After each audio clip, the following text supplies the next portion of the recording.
મનરેગા કૌભાંડમાં મંત્રી બચુ ખાબડના પુત્રની ધરપકડ કરવામાં આવી। મનરેગા કૌભાંડમાં બચુ ખાબડના બંને પુત્રોની ધરપકડ થઈ છે। બચુ ખાબડના બીજા પુત્ર કિરણ ખાબડની પણ ધરપકડ થઈ છે। અગાઉ બચુ ખાબડના પુત્ર બળવંતની ધરપકડ થઈ હતી। એપીઓ દિલીપ ચૌહાણ, ધાનપુરના ટીડીઓ રાઠવાની ધરપકડ થઈ।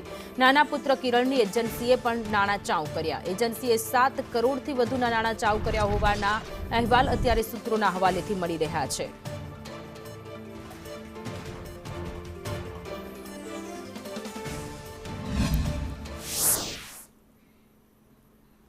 તો દેવગઢ, બારીના અને ધાનપુરાના ગામોમાં મનરેગાના નામે કરોડો રૂપિયાનું કૌભાંડ કરનાર મંત્રી પુત્રના કૌભાંડ બાદ હવે તેમની ધરપકડ કરવામાં આવી અને મંત્રીજીના દીકરા કે જેમણે પોતાના નામે અલગ અલગ કંપનીઓ ઊભી કરી હતી અને કોન્ટ્રાક્ટ લીધા હતા, માત્ર ને માત્ર એ કોન્ટ્રાક્ટના જે કામ હતા એ કાગળ પર જ રહ્યા અને રોડ બનાવવાના જે કામ છે એ કામ કર્યા નહીં અને તેને લઈને આખો મામલો સામે આવ્યો છે। અને ત્યારે હવે બળવંત ખાબડ કે જેની અત્યારે રાજીનામાની અત્યારે માંગ થઈ રહી છે, નાણાં ચૂકવ્યા તે એજન્સીઓએ ટેન્ડર બહાર પાડ્યું હતું। કૌભાંડમાં સરકારી અધિકારી અને કર્મચારીઓની મિલીભગત હોવાનું સામે આવ્યું છે। દાહોદમાં મનરેગા કૌભાંડ થયું, 71 કરોડ રૂપિયા ચાઉ કરી જવાનું આખું કૌભાંડ સામે આવ્યું છે। પંચાયતના જવાબદાર અધિકારીઓએ તપાસ કરતા આ આખું સમગ્ર કૌભાંડ સામે આવ્યું।